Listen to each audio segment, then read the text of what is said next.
Hello and welcome to Season 2 of the Road End podcast. Each episode we will speak to a new guest, get to know them and hear their stories about Liverpool Football Club. Hello everyone and welcome to Season 2 of the Road End podcast. Today I'm joined by former Red Neil Mellor. Neil was part of the brilliant Rafa Benitez era at Liverpool and scored plenty of goals throughout his career. First of all, Neil, thanks for joining. How are you today? I'm good. Thanks for having me on. Love the background. Mine's better than mine. I've got a picture of Istanbul in the background, but you've got Anfield. Looks magnificent. I wish I was on that picture rather than sat in my kitchen. So let's start with how you became a footballer then. So what point in your youth did you think I'm good enough? Probably when I was about 8 or 9. I never thought I was good enough. I always had the dream to want to become a professional football player.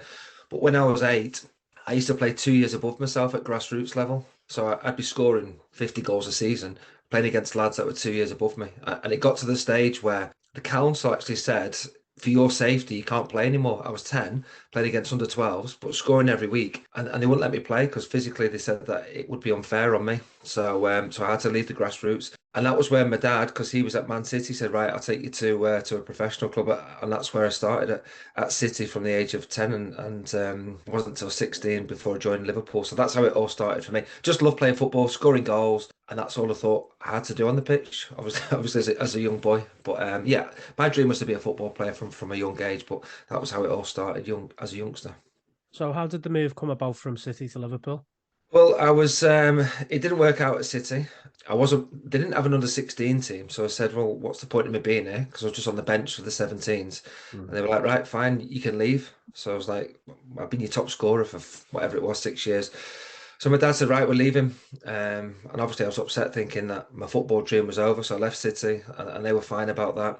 I carried on at my school. I played for England schoolboys. I scored 5 goals in a game, and that was when pretty much quite a few teams came knocking, Liverpool being one of them. City asked me back. I was like, no chance. You said no, so I'm not coming back. United, I was like, no chance. I'd prefer to sign for Stockport County than Man United. So yeah, Liverpool offered me a trial, and that was how it all began. But it was only on the back of scoring 5 goals in that England schoolboys game. So you seem to bag goals for fun at youth level, especially reserve level, working under Joe Corrigan, before you stepping up to the first team. So what was the transition like from reserve football to, let's say, Premier League football? Every step up was big, from under 19s to reserves. You got to remember that back then in the reserve, sort of early 2000s, you used to always have decent sides. We'd always have 3 or 4, maybe even more first team players that hadn't played at the weekend playing for us. Remember one game we had like Gary McAllister, Milan Barros, Marcus Babbels, Smicer, maybe Henshaw, Dudek might have been out of the game, Lippmann. I mean, some of the players that used to play in the reses, it was just mad. So back then when I was playing reses, like, I know I'm up against a few first team players, so it was a big step up. So if I could handle that, which I could, I knew the next step, I wasn't too far away. And then obviously the first team, the big difference is the fans, because there's no fans there at 19s games, no fans there for Rosie's games. But the first team games, they're the ones that matter. You've got Anfield behind you there, you've got 50,000 fans demanding that your first touch is right, your pass is right, and that you're contributing to the game. And that's the biggest factor. How can you deal with that mentally? That was what I found was the biggest challenge from going from youth football to first team. But I loved it. Absolutely loved it. And yeah, scored goals, and that was my biggest strength. And it was something that I always enjoyed doing, whether it was matches or training. Big Chris Kirkland, who's a friend of mine, obviously ex-Liverpool goalkeeper. I remember scoring loads in training past him, and I'd celebrate as if it was a match day. And he'd be like, "What are you doing?" I was like, "I've scored a goal. I'm celebrating past you." And the coaches like that as well, because I enjoyed scoring. So talking about Chris Kirkland, let's speak about his favourite subject, the Arsenal goal. I know he goes on a lot, that you talk about it a lot. And my season ticket from a young lad until my late teens was the Upper Annie Road. So when the ball at the back of the net, we were pretty much behind it, me and my dad, and we could see it just flying. But what was that feeling like when that ball hit the net? Yeah, I'm surprised you stayed till the end. Some fans must have thought that's it, 1-1, they'll take a point. But do you know what? I love hearing the stories about where the fans were, whether it was in Anfield, whether it was in a boozer somewhere or a different part of the world. Even non-Liverpool fans, Spurs fans said, "Oh, I really enjoyed that goal." So I quite enjoy hearing all those stories. But for me, it was just a case of maybe being surprised Rafa hadn't brought me off. He kept me on for the full game, and I was obviously it was just there to hit, and I was an instinctive centre forward, and thought, "Bang, I'm hitting this." And when it hit the net, it was one of those moments which even now I think back to, and I just wanted to take it all in, but enjoy it with the fans, by the cop. And I just didn't want to go back to the halfway line to kick off again. I just wanted to stay there and just proper milk it with the fans, because it was a personal moment for me. Obviously, we'd beaten Arsenal as well, who were a top side. But that was where the buzz was, seeing the fans. And yeah, I scored loads of goals in youth games and reserve games, but to stand in front of the cop and just enjoy that winning goal moment was something that I'll never forget. Let's move to Olympiacos. Let's say the goals you've scored and the games you've been involved in for Liverpool, it always felt like they were massive games. And that night, I remember going to ground thinking, we've got to do this at Anfield. Everyone fancies it because it was bouncing. I remember it bouncing. Coming off the bench, what was the message from Benitez? Didn't listen to him. I was fuming that he hadn't brought me on earlier.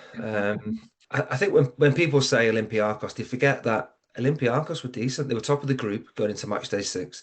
They'd beaten us at their place 1-0, so it was a tough game. They had obviously Rivaldo, who'd scored in the opening half. It was 1-0 down at half time. And we knew, because of the way it worked out with the Champions League, it's always confusing at goal difference, head to heads. Yeah. We had to score 3 goals in the second half to go through. And I remember at half time, because I was on the bench, just staring at Rafa saying, "Bring me on, because you need goals. I'm your goal scorer, bring me on." And he blanked me, so I was absolutely fuming. And so for the entire second half, I was warming up and down by the main stand towards the cop, just staring at Rafa, looking at the game, thinking, when is he going to bring me on?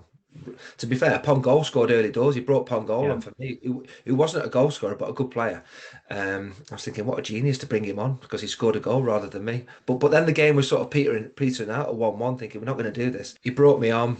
I scored a goal, and the goal I scored is sort of a bit of a forgotten goal because of how good Steven Gerrard's was the next one. Because in lockdown, and obviously everyone was doing things in lockdown, it was a difficult time for everyone around the world. We recreated the Gerrard goal in my back garden with my kids. I've seen that. I've got the Mellor jersey on. I found the Gerrard one, put my lad in that, my little girl Carragher.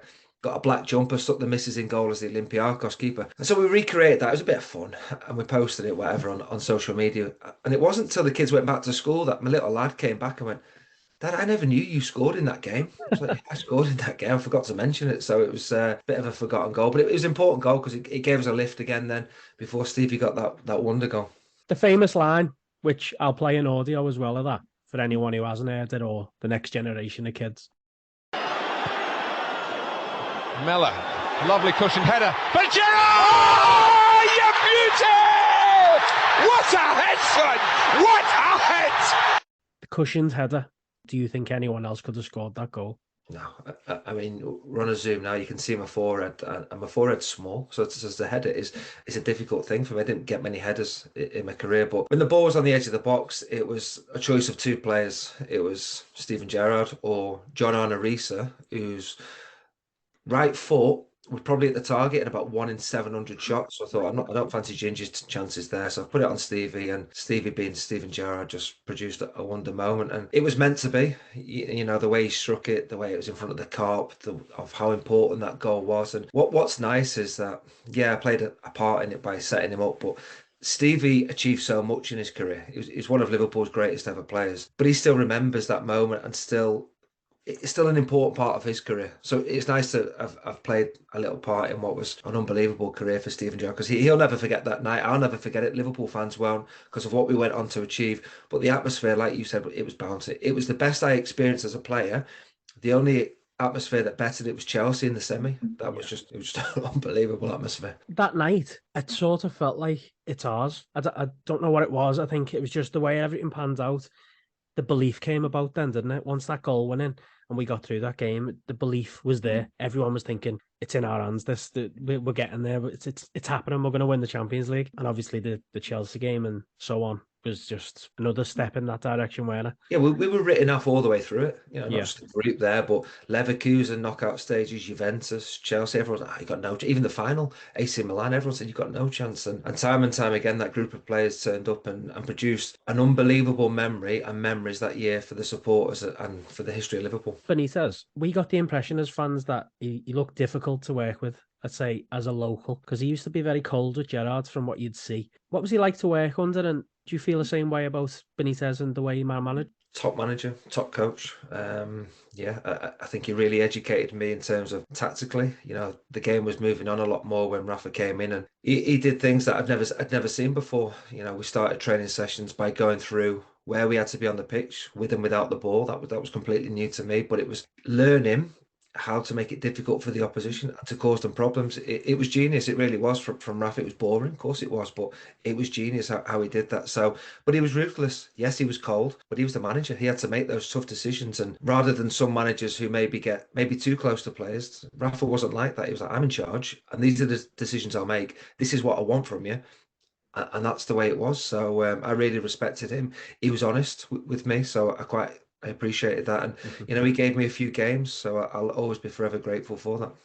And Istanbul, probably one of, if not the best night in many of our lives, other than the Premier League win and possibly Madrid for those. You played a massive role in getting us there. So talk me through the game, because I don't know if I'm right in saying I think you had an operation not long before. Is that right? You was in the stands that game. What was it like being in the stands? Cool roller coaster of emotions, wasn't it? Yeah, I'd had a double knee operation, so I was out of action for, it turned out, a long time. But I was there to support my mates, my teammates. What you have to remember is, they were the lads that I had breakfast with, lunch with, dinner with, shared rooms with. These were not just teammates; these were mates, my colleagues. So I was desperate for them to obviously win the biggest game of their lives. We were written off. AC Milan were a top side back then, and obviously when we got to the game, it was a bit like, "Cool, what's going to happen?" I'm just happy to be here. But no, we could win the Champions League. That first half was horrible. It was painful. I was angry. I was upset. I was like, "What? Get me out of here!" I'm sure a few Liverpool fans were like that, thinking, I'd take 3-1 at half time. I was thinking, I just don't want it to be embarrassing. This could really, really hurt us. And I was actually sat next to big Chris Kirkland, and he was like, I'm getting a bet on. We're going to win this. We're going to win. I'm going to get a bet on. Obviously, he couldn't get a bet on, but he was adamant. And I was thinking, I know goalkeepers are crazy, but that's the craziest thing I've ever heard. But the second half was unreal. I mean, the goals were going in. Phil Thompson was behind me in the sort of the Sky Sports studio, banging on the window, and it was just one of those moments and memories I was there to experience, to see my mates achieve. So I think it's called the best ever comeback in football to me, and it was. Teams will always claim their own, but for me to come back from 3-0 down against that top AC Milan side was surreal. So when the game finished, we were desperate to get on the pitch. But the problem was, so were all the Liverpool fans. So the stewards were like, "You're not getting on," because we're in our Liverpool tracksuits. Morientes blagged us onto the pitch. We got onto the pitch. So when Gerrard lifts the trophy on the podium, we were in the backdrop there with all the confetti. It was a surreal moment, but obviously it was one of the best I ever experienced. How on earth have we come back into that game and beat them? Yeah, and it was only 45 minutes as well. So obviously we were 3-0 down at half time, knowing that, yeah, we took the game to extra time, but to stop them, the Kaka, Pirlo, Seedorf, what a team, Shevchenko, what a sight. It was just unbelievable. Nesta, Stam, it was, I mean, even Cafu, they were all at the peak of their careers. That was what made it such an unbelievable result. And yeah, people will talk about Barcelona, and for the fans that were inside the stadium, that will go down as one of our greatest comebacks. Of course it will. It was unbelievable. But yeah, for that AC Milan to do it in a final as well, knowing that we won the trophy, was extra special. Speaking of mad moments in that game, Jerzy Dudek, how'd they save that, and what did the lad say to him after that game? Cardi's nickname was. Just the best save I've ever seen.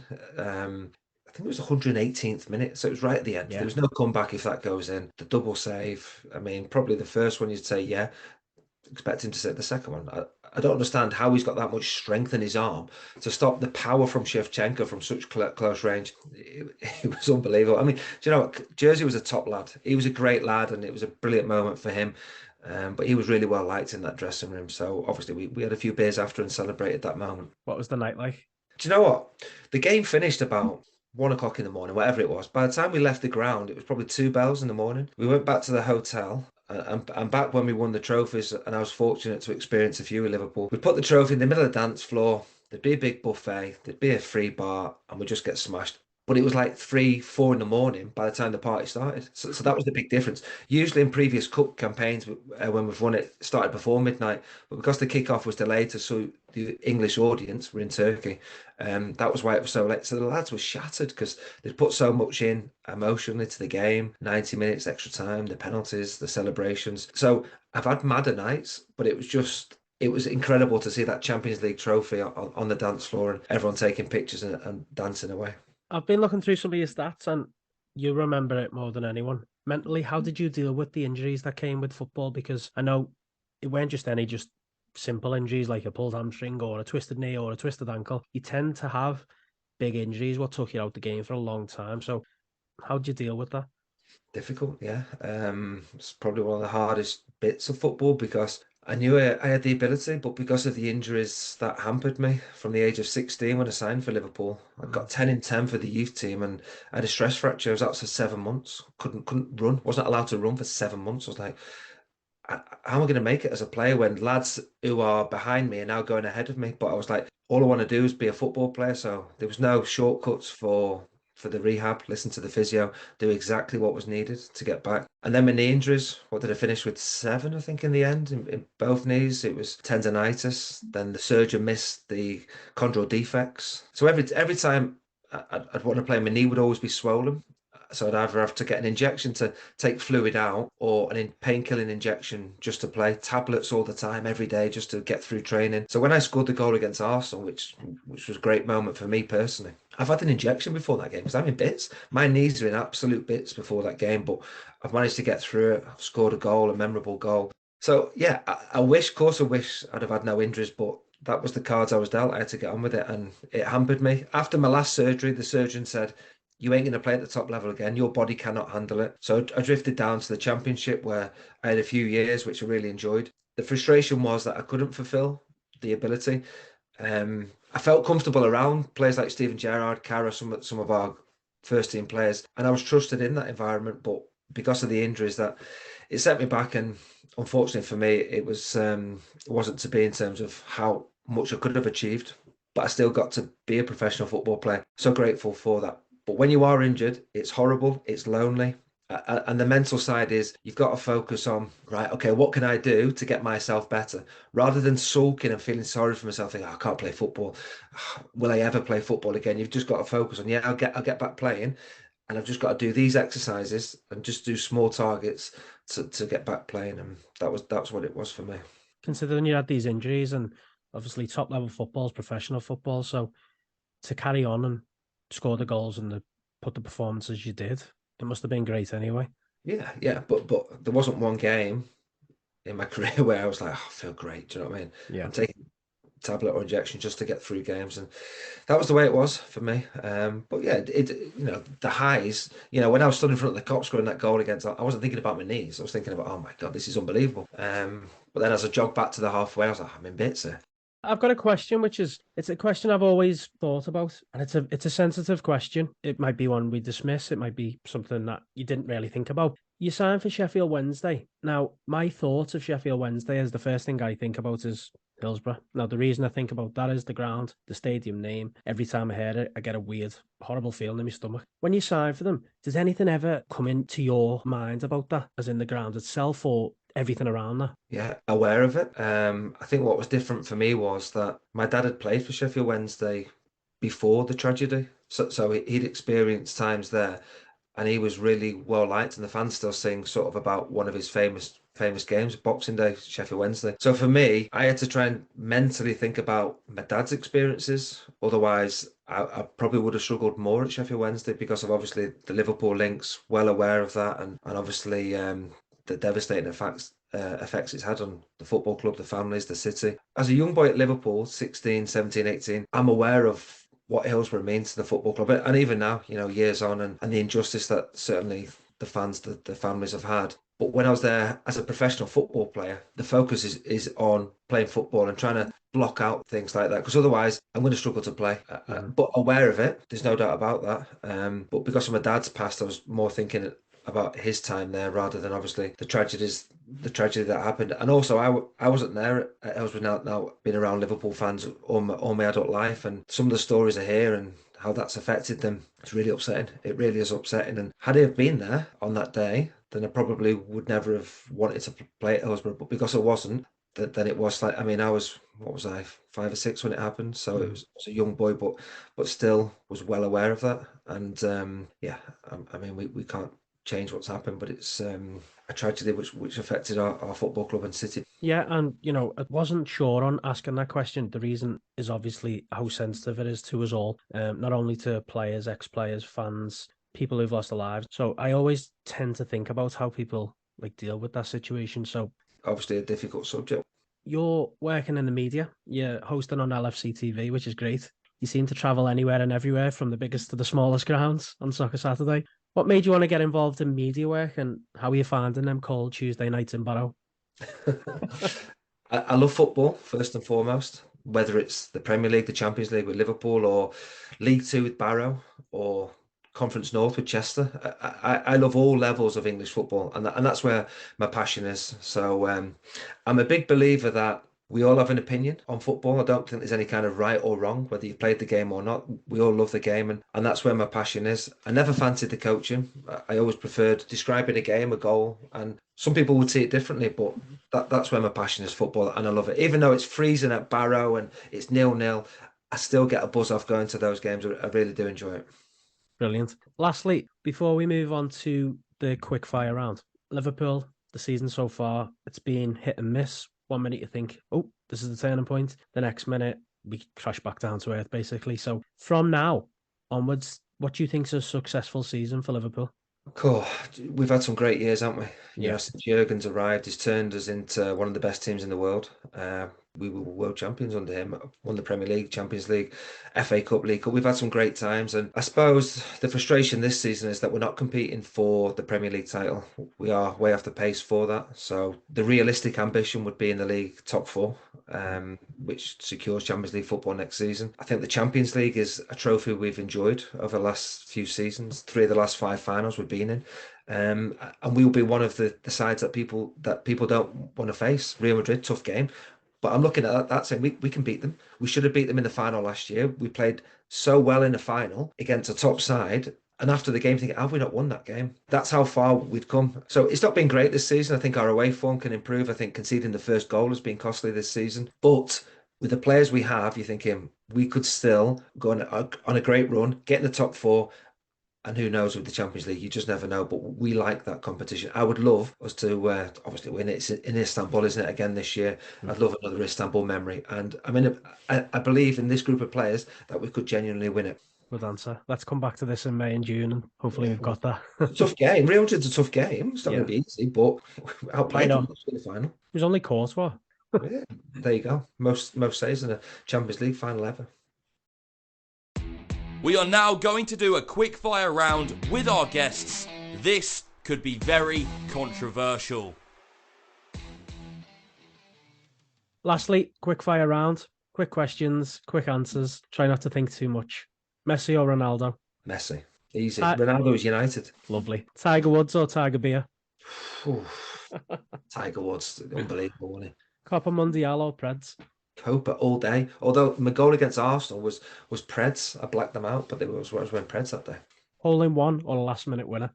Last minute winner in front of the Kop. And lastly, Anfield or Detail? Love both, but Anfield has given me. Anfield gave me my career, didn't it? Yeah, perfect. Right, that's a pod. Thanks very much for today. Love it. No problem at all. Appreciate you coming back to me and getting this done, because I appreciate how busy you are. So just want to wish you all the luck in the media work and hopefully a good season for the Reds. It was nice to be asked. I always enjoy interaction with the fans, and obviously a little chat. A few memories that stirred up, so it was nice. Thanks. You're welcome. Right. Have a good one. Speak to you soon. Right. All the best. Keep in touch. Thanks to everyone for listening in to today's podcast, and thank you to our amazing guests. Without them, this wouldn't be possible. Don't forget to follow us on social media, twitter.com/The Road End Pod, and on Instagram, Instagram/The Road End Pod.